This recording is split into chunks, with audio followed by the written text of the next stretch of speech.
Okay, again, do not be alarmed by all of this stuff behind me. I have weaseled all the things I want rid of directly in this pile behind me, so it's just a matter of going through and sorting through, so don't be alarmed. It's all stuff that is not going to be in here in the next couple of weeks. It's going somewhere. I'm not positive where yet, but it's going. Next, let's talk about a sewing area. So this room that I'm in is about, I think it's about 25 by 20. It's a double car garage, so it's something like that. 22 by 20-ish. Anyway, it serves multiple purposes. I have, of course, if you've been watching any of the videos, I have a jewelry area. I have a designated paint area and a paint cabinet, which, dependent upon day, I can just kind of swoop things out of the way, set up an easel, and sit and paint. I also have one desk that has all of my sculpting, resin, polymer clay things stashed underneath for easy access, and then I have the top of that table doubles as a place to film videos, or I'm hoping classes at some point. I'm working on a multitude of things. And then I also do a lot of sewing, and just over the past, I think 2 years, maybe 2.5, I've started putting some of those sewn items in my booth.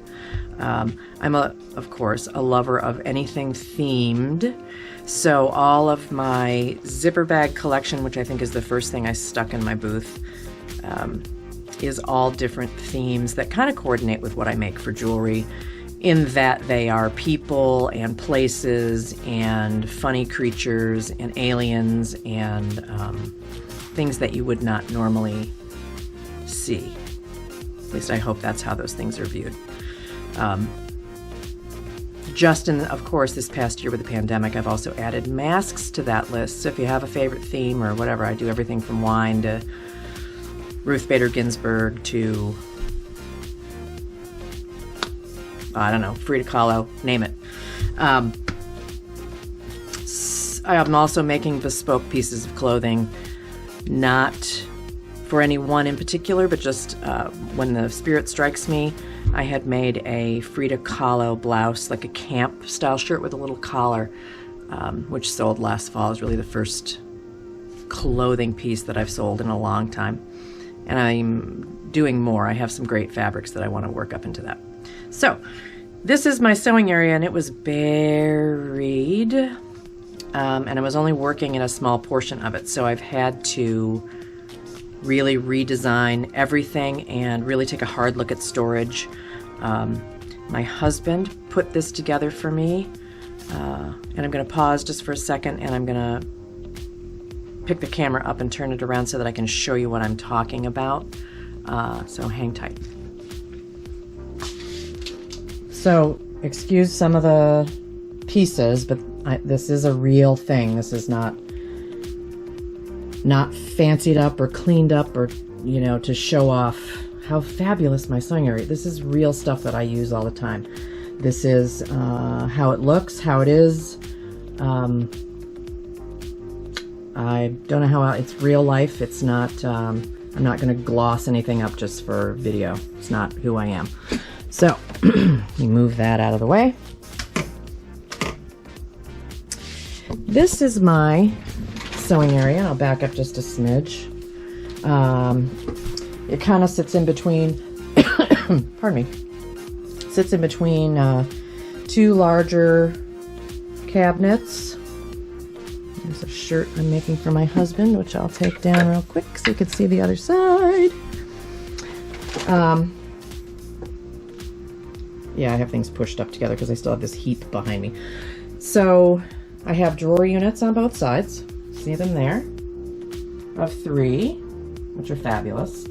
I have about an 8-foot area and a cover stitch machine, an overlock, my workhorse sewing machine and a second overlock on the other side.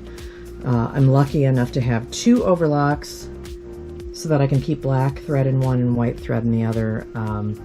It saves me from worrying about threading them, which if anybody uses one, you know, is never our favorite thing to do.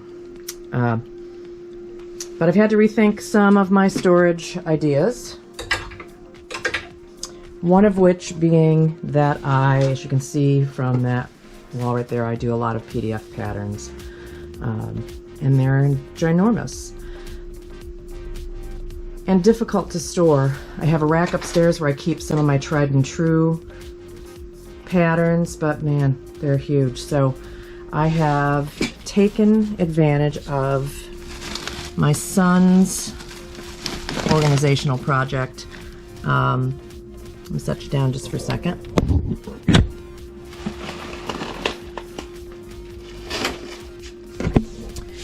He is not using these bins anymore, and these bins are on wheels.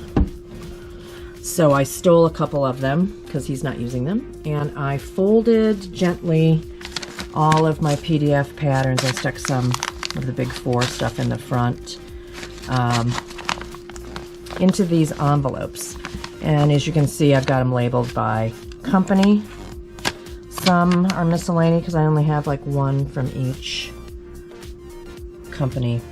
And then I try to put the pictures on the front and label each. Sometimes it works, sometimes it doesn't, but they're all here. And this is the only bin I am allowing myself. Now, the organization and purge comes from the fact that I have all of these also, and these are all big 4. So my dilemma is I'm going to go through these again. I do it once a year at least. Anything I don't think I'm going to use, I'm going to donate and get rid of. Or if they don't fit in here anymore, then this needs purging, because I'm at a point where I just can't keep everything. So if it's something that's not on trend or whatever, I'm going to have to pitch it. So, but that's how I dealt with that, and that works great so far. I also have these soft bins. This is things that I'm currently working on. A couple things for myself, but a couple things for video.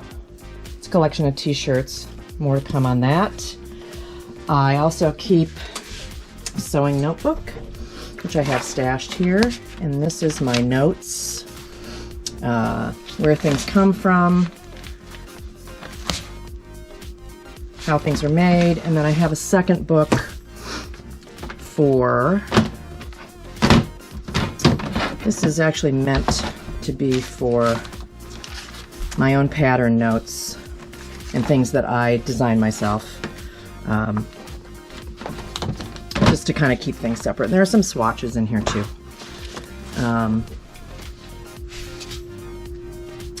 So that's kind of where I'll end at the moment, and then I'll continue on the other side for another time.